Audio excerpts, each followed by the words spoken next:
Three, two, one. Welcome back. All right, welcome back, the Anderson and Lindhardt Show Nation. Welcome, A&L Nation. Welcome back. That's got a nice ring to it. It actually kind of does. Yeah. Does it not? We got some special guests in the studio. We got two special people in the. That one just went red. Hello. So that's all right. We could fix that in post. Hello. Like I know how to do it. It Woo! just sounds cool to say. Anyways, we have. We'll do that in post. Yeah, we'll do that in post. No worries, bro. But yeah, we're excited to have you all with us. We have special guests in the studio today that we're excited to introduce in just a second. Yes. But we wanted to remind you to follow us on Instagram at the Anderson and Lindhardt Show. Please. Anderson, we're begging you. S-O-N, Lindhardt, Lindhardt. Yeah, just please go follow us. Boom. It is sad how I'm just joking. Okay. Anyways, we have the two most special ladies in my life in the room with us today, and that is my fiance Riley and my mother Lori. So we're very glad that they're here with us today. We are going to be talking to my mom today. I mentioned in the first podcast about how she was a big influence in my life and a big what would you say, kind of like kick-started like this whole journey I've been on for I guess you could say for the past 5 or 6, 7 years, and really opened up this world.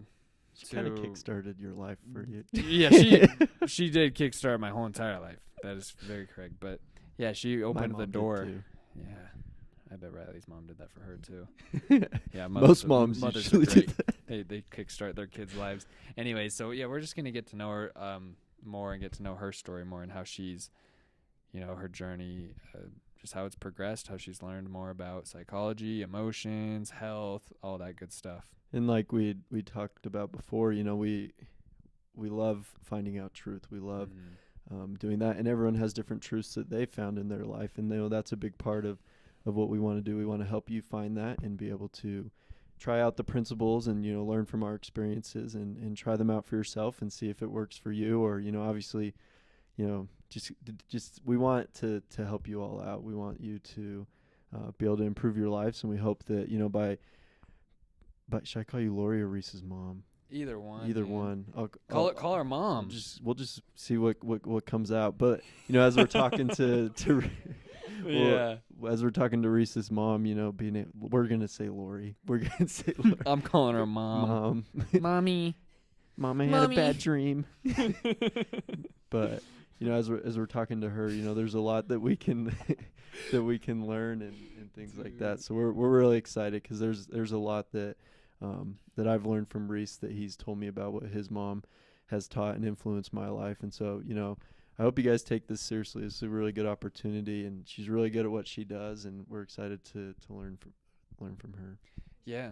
So I mean, I'm thinking like one thing that would be really important to talk about today is thoughts, because I mentioned that a lot about I mentioned it, thoughts, emotions, the cycle. I think that's the perfect place for everybody to start at because it's simple, but it's like the basis of change, So without further ado, I will pass the microphone because we still only have 2. If somebody wants to donate a third, that would be great. We'll start I'm a joking. GoFundMe page. Yeah. Anyways, here's Lori. First of all, thank you for letting me be your guest on your show here. This is the great. Inaugural guest. I love it. That means a lot. So, yeah, my journey's been wonderful. It was about 8 years ago. I was actually in a very depressed place. I was a very depressed mom. I had let a lot of things from the outside define me, and I thought that because they weren't going the way I thought they should go, that maybe I wasn't a good mom, or things, weren't going how I thought they should anyway. And my higher power, which is to me my Heavenly Father, led me to a foot zoning class. And I didn't know what foot zoning was when I was being led to take this class. And the lady I took from was named Kristen Bowen. And it ended up being the best thing that happened to me, for all this learning that I was able to gain all this knowledge. The first class we went to, I thought that we were going to go in and she was just going to talk mostly about your foot. And I don't know. I just kept wondering. I mean, foot zoning class, you would think. Right. And I was like, why? Like, what is this? But the very first class that I went to, we started talking about patterns. And the first pattern was being a perfectionist. And the next one was all or none, or being a victim, or comparing and contrasting. And we talked very detailed. We could have a podcast about each one of those. Absolutely. And so it just brought so much awareness to me that, like Reese was saying, that our thoughts have so much power. And so it helped me start taking my own power back. Does that make sense? Do you feel like a lot of, obviously I've never been a mom before, but do you feel like a lot of moms are in a very similar situation to where you were at that point in your life? Absolutely. I feel like a lot of moms are, because we take on this role thinking that if our kids don't turn out a certain way or are successful a certain way, then somehow it was our fault, right? And so I think, yes, a lot of moms are in that. And I like to give them the good news that this is part of the plan and part of the journey, but also it's not their fault. Like, they're doing great. They're doing great. Yeah, I like that about your story, is that you're not just like, it's not like you're some like superhuman, like you're just like everyone else. Like there's not some special thing, but you've applied yourself to the principles and you've been able to see so much success and so much change in your life. And so for me, you know, if I was, you know, someone that in a similar situation to where you were, it's like, okay, this is something that I can do. Like, this isn't some unattainable goal. Right.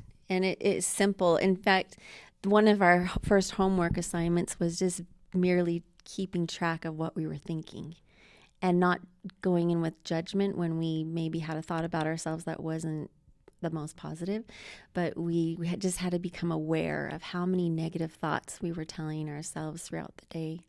So that was one of my very first homework assignments, is just to realize how often I was thinking negative thoughts about myself. When you first started doing that, if you had to put a number to it, how many do you think you were doing every day? Oh, probably hundreds. Really? I was really surprised at how much, you know, I would just be down on myself all of the time. So yeah, thoughts are powerful. Like Reese was saying, they're powerful. And I wasn't aware of how many negative thoughts were going on. So you're like, I wonder why I'm depressed. And then you start to think about how you're thinking about yourself. You're like, oh, it makes a little bit. Right. It makes total sense once you start becoming aware of it. But in the beginning, I was feeling like everything that was happening on the outside was happening to me. And so it was like I was powerless, like I was the victim, but really the power lied within me. I would like to ask Reese, like, kind of when he, you know, obviously you've seen your mom over the past, you said it was like 8 years ago. Yeah.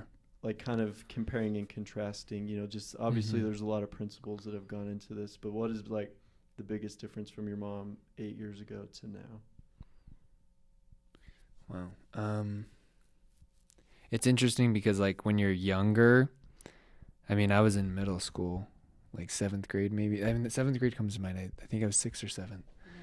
But like, you kind of look at your mom and you look at your parents and you think that they don't have problems and that they're always happy and they just go to work and blah blah blah. And it's just like, you don't really look at them as, you think they're like superheroes. Yeah, you don't really look at them as somebody with emotions, honestly, which is like weird to say, but it just looks like, yeah, they're just superheroes.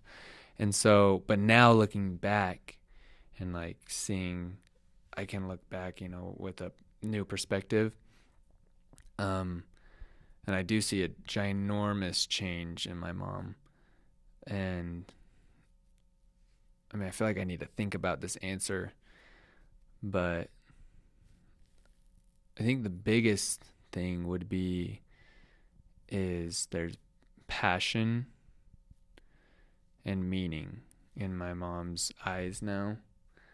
And I mean, we talked about that, you and I just earlier, you know, in a life filled with passion and meaning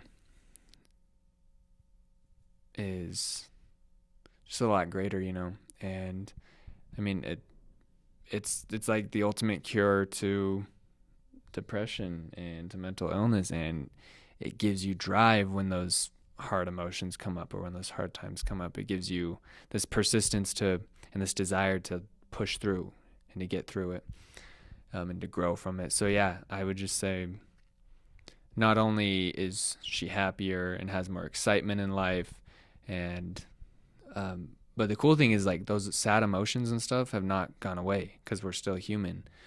But the way that she works through them now and stays conscious through them is incredible. And it's like a great example to me, because now when I have hard emotions come up or hard things to work through, I look at my mom's example, and she doesn't just push them under the rug or play the victim or just go hide in her room like maybe the old her used to do. But now I see her take ownership for them and work through them. And that's like a perfect example for me. And now I do that. And so and then it's perpetuated into you. Yeah. It's just, it's been ingrained into me now. I think that's the biggest, almost testament to when you change. If it starts to affect other people, that's when you know it's been a real change.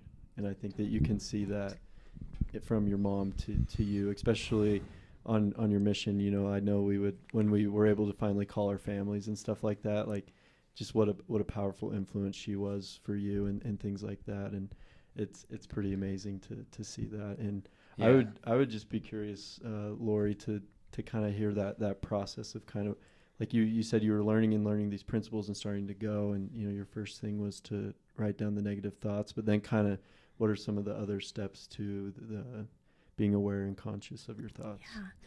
Well, you know, Reese brought up a good point. We're still human. We're still going to have negative emotion. And when I was growing up, I remember people around me would say, just be positive. Just be positive. And I thought, I'm like, wait, how do you do that? Like, I'm mad or I'm sad or I'm frustrated. So how do I just be positive? And I remember thinking I was bad if I couldn't just change those emotions and just be positive. So I felt like I was bad. And it wasn't until I started taking all of these classes that I realized it's okay to have the negative emotions. You just don't want to set up camp in there and stay there. So you have the hard, you work through it for different techniques to work through it, but then you can be sad and you can be grateful. You can be frustrated and you can have a plan to move forward. So you can have both. Like I said, you just don't want to, where I was in depression and wasn't moving out of that. Staying there. I was just staying there. And so, because I thought it was all or none, like either you're positive all the time or you're going to be depressed all the time. I didn't realize that you can be both. But I had a mentor once tell me it only takes 51% to tip the scale. And so that meant a lot to me, that I was still allowed to have my emotion, but I was working through it and then trying to come up on the upside. What's been an experience where you've like seen that, where you've been, you know, maybe I think of Inside Out, the movie. Oh, yeah. That movie is so insightful into how your brain works, but how like at the beginning, Riley's thoughts, shout out to Riley, it was only happy, it was only sad, it was only gross, It was only those things. But then when she figured out her emotions, she was able to combine those memories into something more powerful. Right. And like for you, what was one of those like kind of defining moments and experiences where you were able to be like, oh my gosh, I can feel this joy, but it's also like I'm going through a really hard time? Yeah. So a specific experience maybe? Yeah. Well, let me this is going to be real personal here, if they don't mind. Yeah, no, we like to get personal. Yeah. You know, Reese and I became very close when the parents were allowed to start talking to missionaries. We became really close, and I was grateful for that, because before he left, he was kind of not easy to be close to. Yeah, I was totally kind of a jerk in high school. We were talking about it. We're like, if we could go back to our junior year, so we will punch ourselves, man. Be like, y'all are so stupid. So we became really, really close, and I was grateful for us having that opportunity. And then I remember right before he was going to come home, I was so happy for him to come home and happy to see him, but I knew just normal life that closeness would go away, and it's supposed to. Like, he's supposed to move forward and have a wife, and now she's the one. So I'm glad that I'm so grateful that I have these tools, because I can still be sad, but I can still be very happy and grateful, and know that I'm not crazy, or I'm not a bad person for having those emotions, that it's okay to have those emotions. And that we're going to just have a different relationship now, and that's okay too. So I like that. I was just having a conversation with my mom and her friend, and very similar feelings, how they were like, it's hard. You put so much effort into, raising a kid and things like that. And then they kind of move on, and you're like, what's next? And things like that. And so it's like, but you can also feel a sense of accomplishment and joy in those things. And I think that can speak to a lot of people, especially moms and things like that. So I love that. That was awesome. Oh, good. Good. Yeah. I had an experience the other day, Thursday to be exact, of like speaking about, so I used to look at like self-help people like Tony Robbins. I'd be like, that dude never feels negative emotions. That's just how I thought it was. Or like Kirk Duncan. He's just be positive. Yeah, it's like that dude's just positive all the time, and he's never negative, and he's always happy, and he's always driven, and he's always motivated. But then you start to get to know these guys, and they're like, whoa, totally not the case. Like, there's days I wake up and I don't want to do anything. Can you turn when I'm talking on that, turn it down just a little bit? No, the other way. Yeah, that way. Yeah, that's good. Anyways, yeah, so then you start to learn about these guys, and they're like, no, like, there's some days I'm sad to the point where I just cry like all day, or I'm like furious and I'm mad at an employee or something. And it's like, wait, these guys get mad and frustrated and sad and angry? It's like, what? Yeah. And it surprised me. I was like, wait, they're not always happy all the time? But then that's what they teach. Like, yeah, you're a human. You're going to feel these emotions, and you better, because you're a working human being if you're feeling happy and sad, or motivated, or some days you're just, don't want to do anything. And so it's just the difference, like Mom said, is, are you going to set up camp there and be mad all the time and live in a state of anger or in a state of depression or a state of anxiety? Or are you going to, recognize that you have the feeling and then choose to move forward out of it? And so on Thursday, so Riley and I have planned this trip here to Utah like far in advance. Like, we bought our plane tickets like a month ago, and I've been looking forward to it for a long time. I've been really excited to show Riley like where I grew up and stuff. And on Thursday I was working. So I'm doing residential construction right now, and I was working with my coworker up on the Eastern Shore, on Virginia. Shout out. So yeah, shout out Virginia. So the only way to get to the Eastern Shore from Hampton, Virginia, is you have to go through a bridge tunnel to Virginia Beach, and then you have to go through the 18-mile long bridge tunnel to the Eastern Shore. And so it's an hour with the traffic. Make with sure the you rush. have an easy pass before you go on that thing. Get an easy pass. It's like $12 one way. But anyways, after work with rush hour, it takes an hour and 30 minutes to get home from work. And man, I was just like itching to get home because it's Thursday night. We're just going to go pack, wake up in the morning, and go to Utah, I was like, man, I just can't wait. And so I was working my butt off on Thursday. I mean, I was tearing the windows out. We put the windows in. I was insulating the garage, like doing a ton of work all day. And my coworker just is not really good at time management. He's not a very conscientious man. And he started doing some more jobs at like 3:00. And 8 hours, our 8-hour workday would end at 3:30. Mm-hmm. And so I finished insulating this wall at 2:45, and I was like, okay, I need to start picking up trash because we just demoed all these windows, and that's going to take forever to get all that trash over to the dumpster. And then I need to clean up all the tools because we use tons of tools all day, and you got to get them all in the truck before we can go. I was like, it's going to take more than 45 minutes, and I'm trying to leave as close to 3:30 as possible because I want to get home at 5 as close as possible. Anyways, so I start picking up all the trash. It's like big trash, you know, it's like siding and nails and wood that we've demoed off. And he just started doing more little tasks. I was like, dude, we got to go. We got tons of tools to put up. And I started getting like angry. Like I felt this anger and like frustration because it's not the first time he's done this. And anyways, long story short, to spare you of my victim energy, I was getting pissed. Like it was bad. I was getting furious. And I was just like, gosh, this is so stupid. Like, I'm trying to leave, man. And at 3:30, he's still doing little tasks. And I'm like, I'm picking up all the trash by myself. I'm putting all the tools away by myself. Like, I'm putting I think we all relate to those feelings. I'm like, I'm lifting up a huge chop saw into the truck by myself. I'm putting the air compressor in there by myself. It's like all this heavy moving. I'm throwing these, like, giant pieces of siding in the dumpster that's 100 yards away from the site. And I was just like, you know, being a total bum and mad, but I was conscious of it. I was conscious of my anger, and at first I was like, I'm not allowed to be angry, and I was like, whoa, hold up, I am allowed to be angry right now, and honestly I can see why I'm angry right now, but am I gonna sit in here, and two, how long am I gonna direct this angry energy at my coworker? Because he doesn't deserve it. Nobody deserves it, no matter how inappropriate his actions were. I mean, we didn't get off the site till 4:15, and I got home. It was probably 5:40 when I got home that day. But guess what? I survived. I'm still alive. I'm in Utah. Everything worked out fine.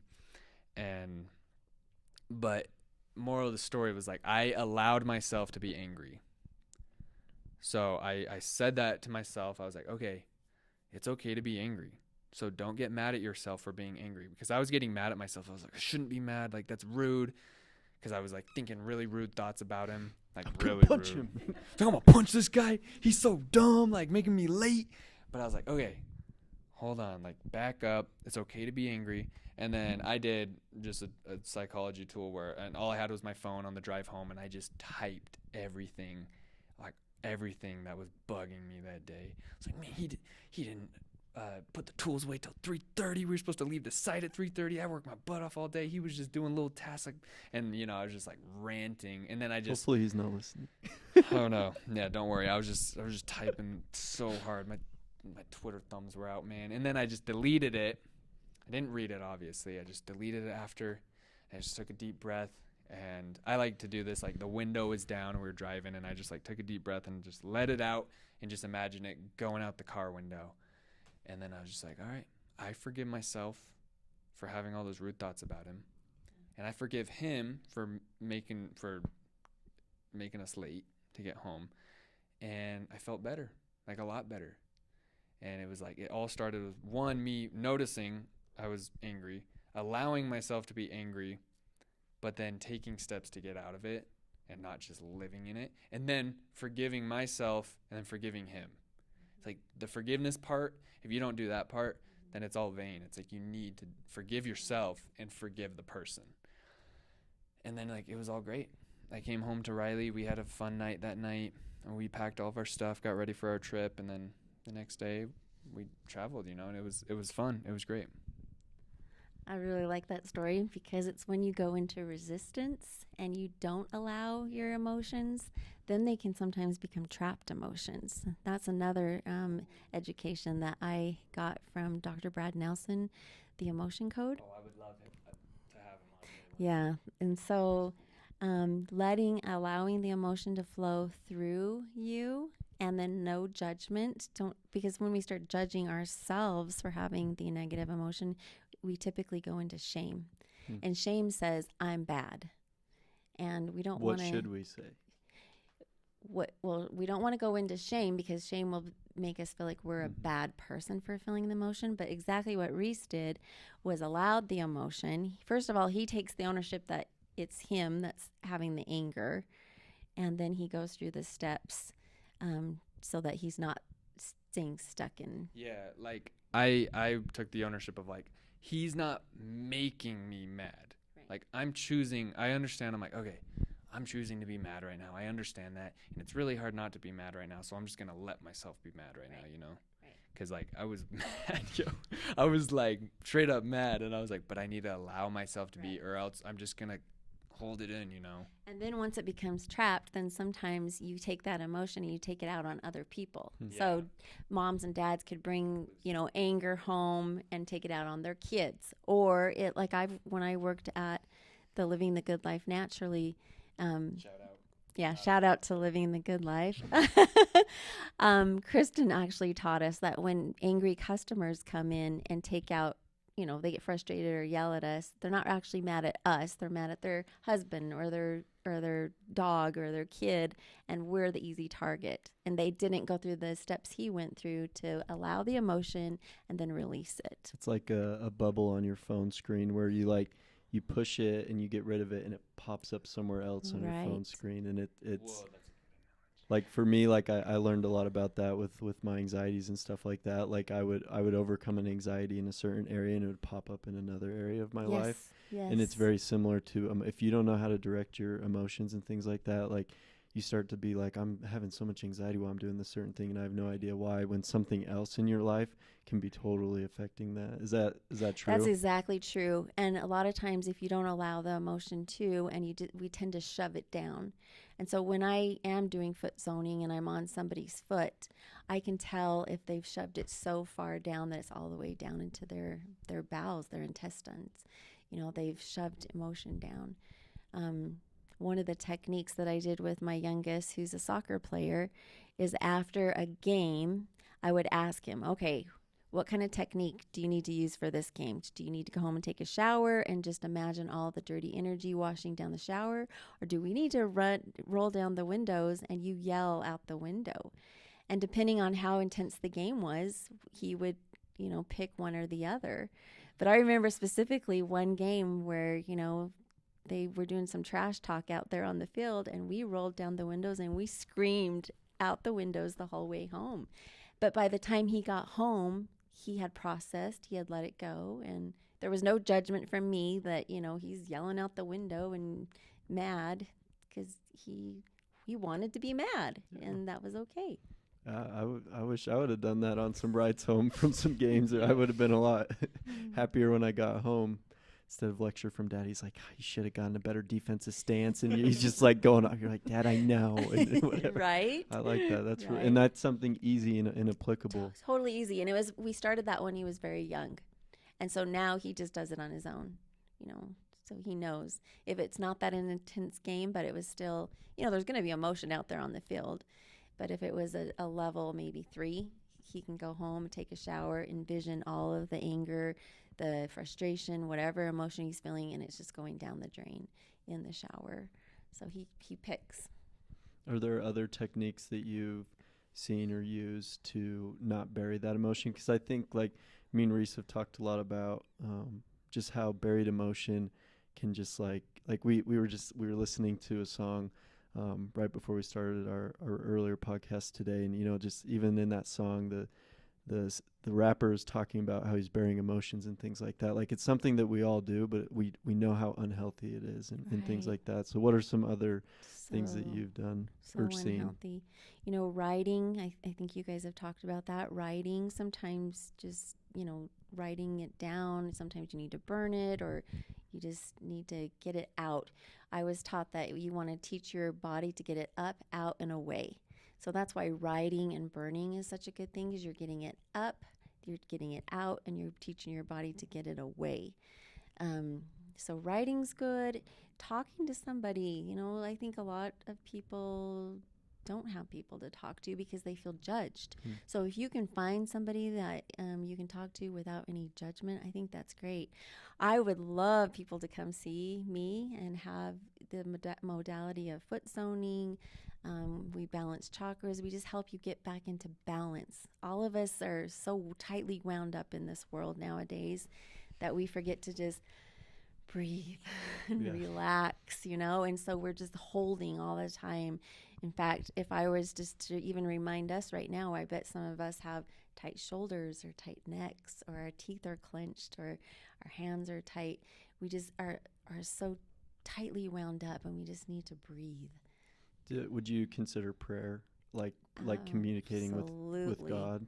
Absolutely. Prayer, meditation, absolutely. First line of defense. Yes, absolutely. Because I feel like, obviously I have people in my life that I know I can talk to and not judge, but I feel like, I know that God is kind of always there and things like that. And he can take, my anger, he can take my bad days and things like that. Well, I heard a quote once that said, take your anger to God take your frustrations to God and your love to your family. And I liked that. So yeah, he can definitely handle what we need to let off.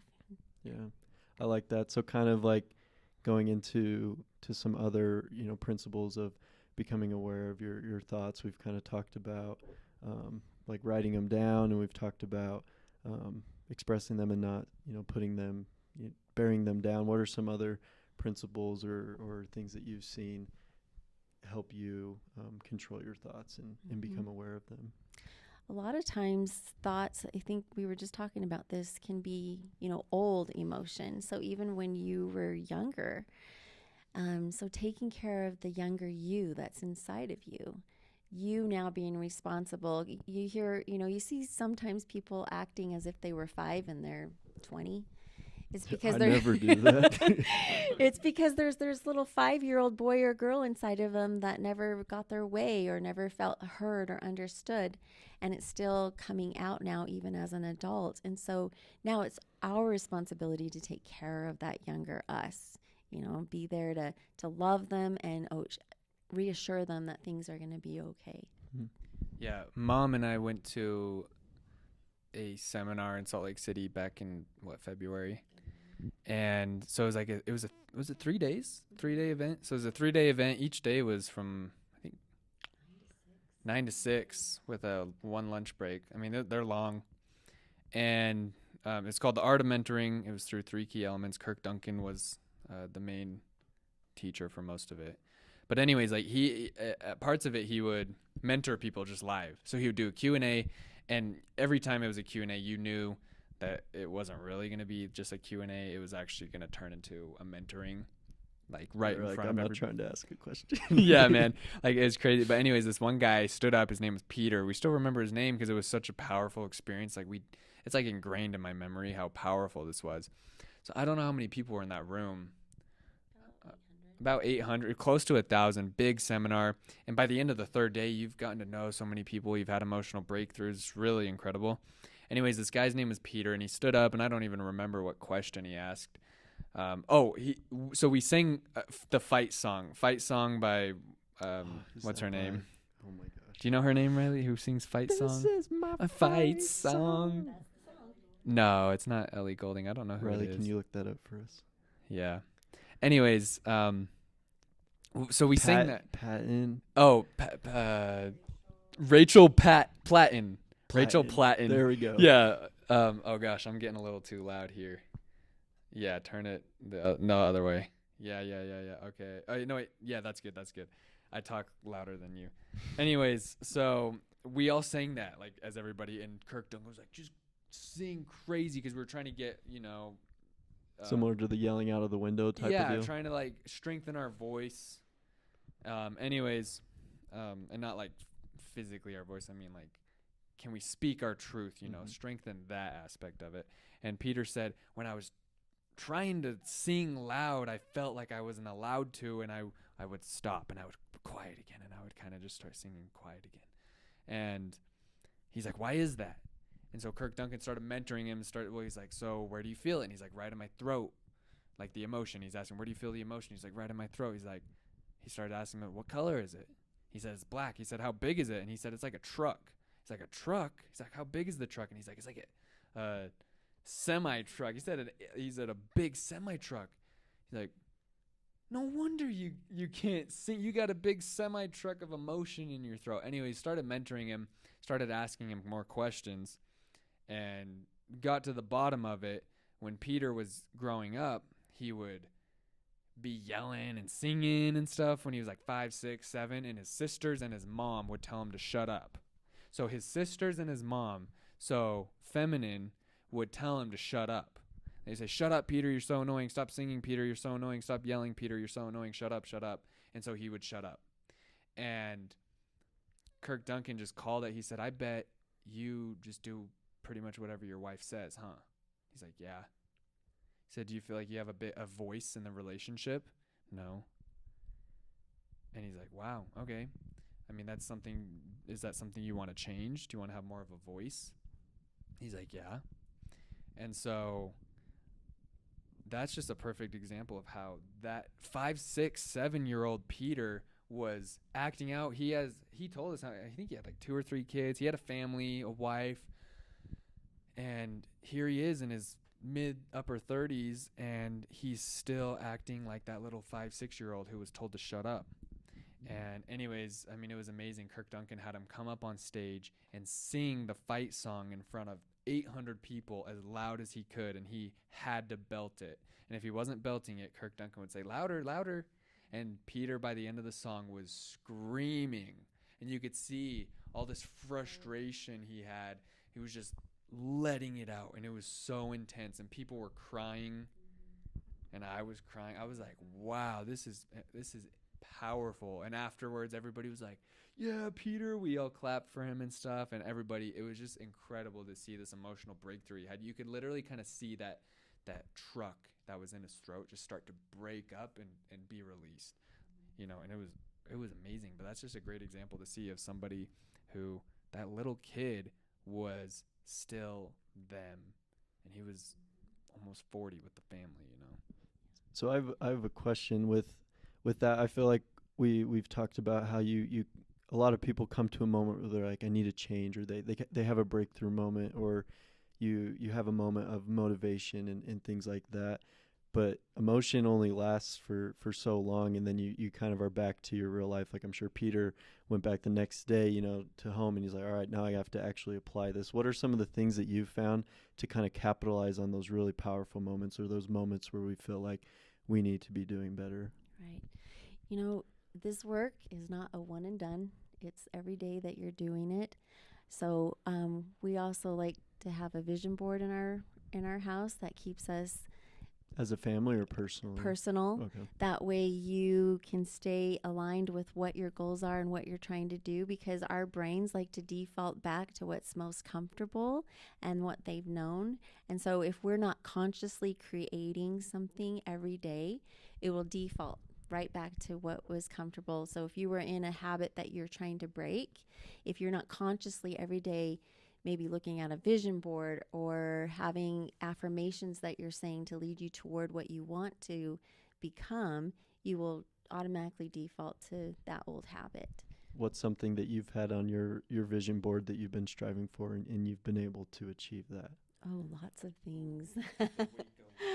Lots of things. Yeah, one time, one of my goals was I wanted to go see the silos that Chip and Joanna Gaines, built at Waco, Texas. And I just had that on my vision board, and my sister-in-law and I just were able to go just last February was one of them. Exercising. I wanted to start exercising. I don't love to exercise, and I wanted to start exercising every day and stay healthy. And this is my 3rd year of doing it. But it's not like I love it still. I don't love it. I love the results, though. I don't love it. But I've set up, there was one of my mentors helped me realize that there was a belief. So I call them truth or lies. And sometimes our belief system in our mind will give us lies that we've put there, and we don't recognize it as a lie. We think it's a truth. And one of mine was, if you can't do it alone, then you're weak. And my mentor helped me realize, hey, you have to have accountability. So what? So what are you making it mean? And I was making it mean that I was weak. And she's like, no, you have to have accountability. So what? So that helped me change my thinking and realize it's okay that I have accountability. So my sister is waiting at the gym every day for me, and that You almost think you're like an addict of something, like you have Right. like some, not that it's like a bad thing to have that, but you almost, it's like a pride thing where you're like, I don't need someone Right. else's help to do this. right. Or yeah, I just felt like I was weak or I wasn't good enough, and I needed a mentor to point that out to me. I couldn't see it because in my mind it was true. It wasn't a limited belief. It was a truth. And she helped me realize it was a limited belief that I had made up and that I could change the belief. That's powerful. And I think that, again, like when we're able to talk about, you know, some of these principles and then we're able to apply them and then you see it happen, that's where these things start to become exciting. That's when you start to find meaning in your life. That's when you're able to like want to share these things with other people because you're like, it works. And like, that's our hope with this, is that, you know, someone out there is having a bad day and they're able to go and write down their feelings, get rid of it, and they're able to have a better day. And it's not a huge thing. Right. And they did it one day, and it obviously, like, you need to do it more than once, but like being able to do that, it's just very exciting. It's super powerful. I have had many clients in my chair who will they'll write down their thoughts, and I'll turn my fireplace on in the living room and they burn it, and it's powerful, and you don't realize how powerful till you do it. That's cool. I'd like to ask Reese, what are some of the things that you feel like your mom has done like a really good job implementing in her own life, some of the principles that you see her and you're like, she is amazing at this. And then I'd love to hear her thoughts on kind of how she came to master it or came to like become really good at those things. Yeah, a lot of things. I think the first thing that comes to mind, like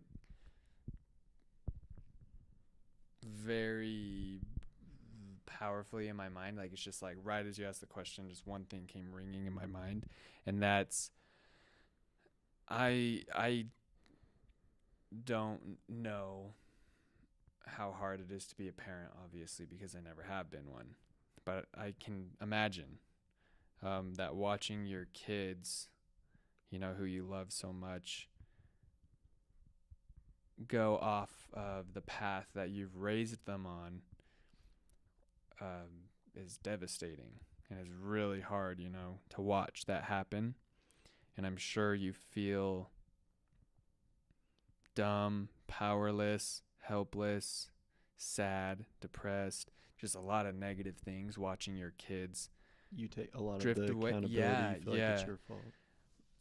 But as parents, it seems like this is very symbolic of God.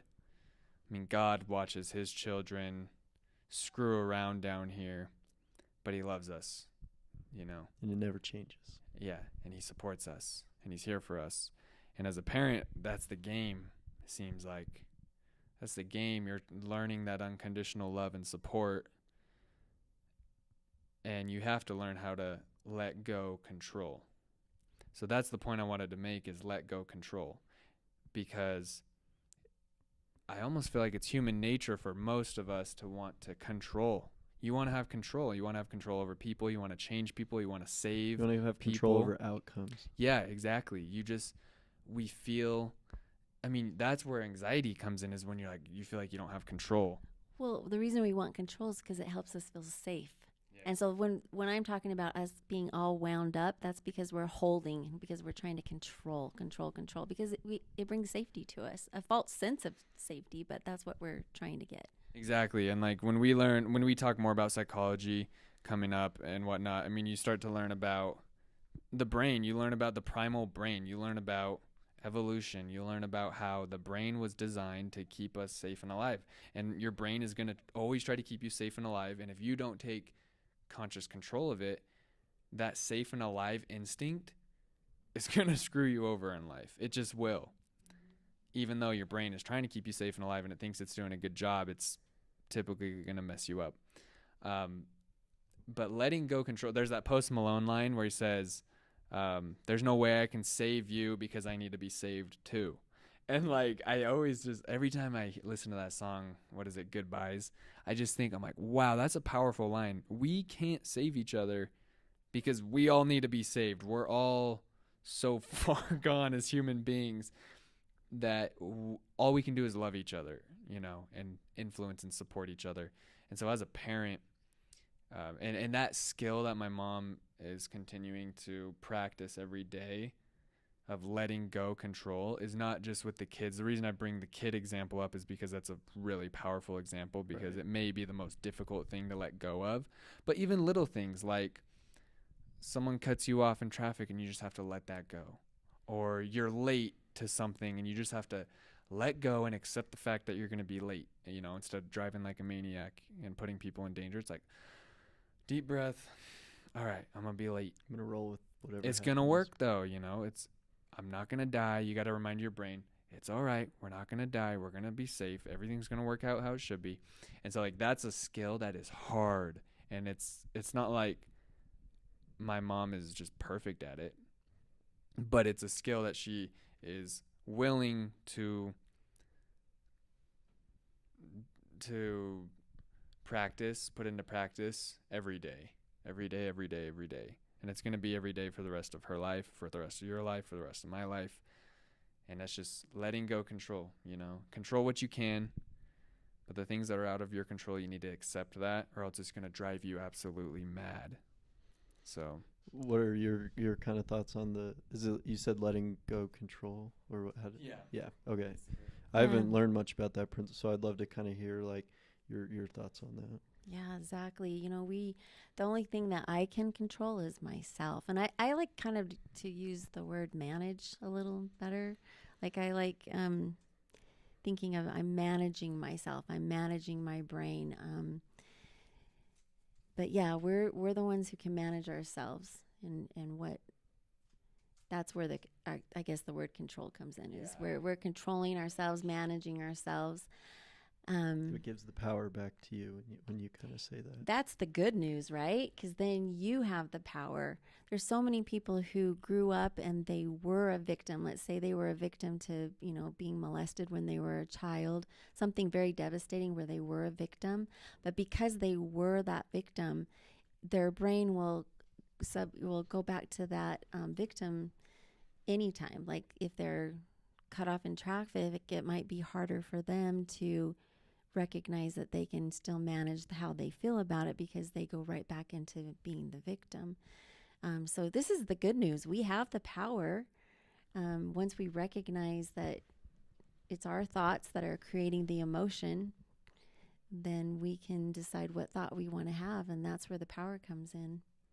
I like that a lot. Yeah, if it's hard to feel in control when you don't have like power in your own life, right, and personally. And we were just driving, to Logan the other day, and like someone cut us off, and he was just merging really slow or something like that. And we were like we could have chosen to get super worked up about it and honked at him, and we were just like, you know what, it's not that big of a deal to like just let that one go and take control of that moment. Like it could have ruined my day. Right. And typically it does ruin our days, but because sometimes I do let it ruin my day. Right. That was another thing that we practiced when I first started learning about all this, is standing in line at Walmart. If it was a really long line, normally you would get, cranky or grumpy and wanting to get out of the line. But that was one of our homework assignments, is to, while we're standing in that line, instead of getting frustrated or grumpy at something that we didn't have control over, we were assigned to start counting our blessings. And so being something, or naming things we were grateful for, and that just changed, gratitude's the healing emotion. So that just changed the energy. I haven't heard that before. That's cool. Yeah, it's the healing emotion when we go into gratitude. And so just being aware of those things instead of getting upset about something that we don't really need to be upset about. Standing in line, it's going to happen. I mean, I might as well. Everyone has to wait in lines. Right. Just like I might as well taxes. be grateful for the things that I have while I'm standing there, and go into that emotion instead of getting my adrenal glands, going crazy because I'm sad I'm standing in line. Yeah, I think that's something that Reese has taught me a lot about is gratitude and the power that brings into your life. And for me, like I do a gratitude journal where I try and, look for things I'm grateful for and things like that. And I remember like as missionaries, we would oftentimes get like fed food that we weren't necessarily super excited to eat. Right. And like they would give it to us and we would take it home, and they put a lot of effort into it and things like that. And we're like, we're not going to eat this. And we would throw it away with gratitude and things like that. Right. And that just little mindset change is it's so empowering, because you're like, whatever, we threw the food away, but like you could, for me, it turns it into a positive experience where normally it could just be a day-to-day thing that you don't even think about. And it just takes power into your life by showing gratitude. Well, that when you speak about food, just if we can bow our heads and say a blessing on our food and be grateful for it, puts us in gratitude. So when we're eating that food, we're vibrating at a gratitude level. And so that food can actually give health and strength to our bodies as we're being in a grateful state of mind as we're eating. Just a simple change like that just puts you in a state of your vibration vibrating at a higher emotion. Gratitude is going to help you be healthier just by doing that. And it's cool. Me and Reese talk a lot about how when you start to look for opportunities to be grateful, they happen more. And it's not because like necessarily, it is because you're sending out, those vibes. You're like, I'm looking for opportunities to be grateful, but it's also because there's a lot of things to be grateful for in our lives. And then we just start to notice them. Like, I think that's one of the most powerful things that, when I talk to kids my age or younger, I try and help them like look for things to be grateful for in your day. And it just becomes a different sense. Like we'll talk all the time, like Reese lives in Virginia and I live in Utah, and like we've almost like kind of made it this game. Every time he sees a Utah plate, like what a cool, like that's God's hand in my life. Like that's a really cool opportunity for me. And when I see a Virginia license plate in Utah, I'm just like, oh man, like that's so cool. And like for me and him, like we were like we've talked a lot about college campuses and how that's a pretty, sad place to be. Like if those people just, started looking for those things, like life is just so much better and there's so much more meaning to it. Right. And sometimes it's easy to miss the things that we just take for granted. I think we've learned a lot of things this year with having the COVID come about in 2020, but I know I took a lot of things, like going to the store and being able to buy toilet paper, like I took that for granted. Or we live close to a temple. And so it was never a problem for us. If I wanted to go to the temple, I could be there in 5 minutes. And so I never realized that I probably took that for granted because now it's closed. And so I haven't been able to go. So I think it's easy for us to not realize how many things we can be grateful for because they just are obvious to us, Yeah. Do you want to explain a little bit about what a temple is, just for people that don't know, and then kind of talk about what you were going to say? Yeah, for sure. Yeah. So as you have probably gathered, Carter and I, and as most of you probably know, Carter and I are members of the Church of Jesus Christ of Latter-day Saints, and so is my mom, obviously. And so is Riley. So is Riley. And so the temple is just a place of worship. It's a place where we go to connect with God, and it's a place where we as members of the church go to make promises with God. So we believe that when we make these promises with God, it's a two-way promise. It's called a covenant. So a covenant means a two-way promise. So we promise to live life a certain way, and that way is we promise to keep the commandments that Jesus taught. We promise to strive to always love one another, to serve. We promise to, pay our tithing to the church, just things like that. And in return, God promises to bless us. And that doesn't mean he blesses us with a life that's luxurious all the time, but it means that he blesses us with what we need. So whatever that may be. But anyways, the temple is, if you've ever been to Utah, you've seen one, but they're all over the world. So it's pretty cool. Look up pictures of them. They're beautiful. They look like castles kind of. And typically, if we can, the church will build them up on hills so they're visible. But anyways, the temple is a place where you go to connect with God. Yeah, I think very simply you can say it's heaven on earth. And I think that, honestly, that's why, like when Lori was talking, like that's a very safe haven to go to. When that's taken away, like we all have our safe havens, whatever it might be. You know, it could be your closet, it could be, you know, playing basketball, it can be, and if that's taken away from you, it's really hard. And so you got to kind of find other ways. So I like how you brought that up. Yeah. And then my final thought, I was just going to say this is like a perfect place to wrap it up with gratitude. It's just, I mean, we talked about service, kind of wrapped up with service earlier in the last podcast, and this is where we would like to wrap up with gratitude. And I mean, that's just something that we all need to always be practicing every single day. It's just gratitude. What can I be grateful for today? And some days you might be in a bad attitude and be like, I don't really want to be grateful today. But even if you just exercise that little gratitude muscle and say, all right, today I'll just be grateful I have shoes, you know, or whatever. And then that starts to add up. Your gratitude muscle starts to get stronger and stronger and stronger. And little annoyances begin to dissipate. And you don't even notice them anymore. I mean, someone cuts you off and your brain, if you train your brain enough, your brain's not even going to get triggered anymore. And you're just going to say, man, I'm glad I'm okay. I hope that guy's okay. You know, instead of being like, man, screw that guy. And then you get all this cortisol, going through your blood. And so, yeah, I just think it's a perfect place to end is gratitude. And everybody should be doing better with gratitude. Always. So Lori, if someone new to kind of wanting to improve their life is listening to this, and for me, like, there's a lot of things that I don't know about or am an expert in.